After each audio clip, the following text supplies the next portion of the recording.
Hi everyone. Today, I am going to discuss traction axis according to the treatment plane.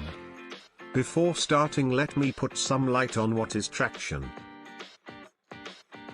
Traction is linear translatoric joint plane movement at right angle to and from the treatment plane. Traction is always given perpendicular to the treatment plane whether concave or convex surface moves. We are going to discuss the following joints. This is the shoulder joint. It follows the convex on concave rule. Treatment plane is on glenoid cavity. Traction is given on humerus perpendicular to treatment plane. This is the elbow joint. And the rule followed is concave on convex. The treatment plane is present on the concave surface, and the convex surface, which is humerus, is fixed. Traction is given on the concave surface, which is radius and ulna.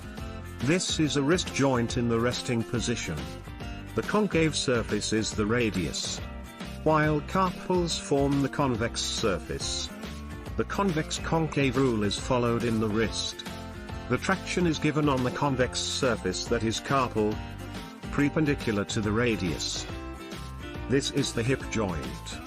Treatment plane is present on acetabulum, which is the concave surface. Traction is given on femur, which is convex surface. Convex on concave rule is followed in this joint. This is the knee joint. Concave convex rule is followed. Treatment plane is present on tibia, which is concave surface. Therefore traction is given on tibia, while convex surface femur is fixed. This is the talocrural joint of the ankle. Distal tibia and talus makes this joint. It follows convex on concave rule. Treatment plane is on the distal tibia, which is concave surface, while traction is given on the talus, the convex surface. The inferior surface of the superior vertebrae is concave, and the superior surface of the inferior vertebrae is convex. Treatment plane is on the upper vertebrae, and the traction is given on the lower vertebrae. So it follows the concave-convex rule.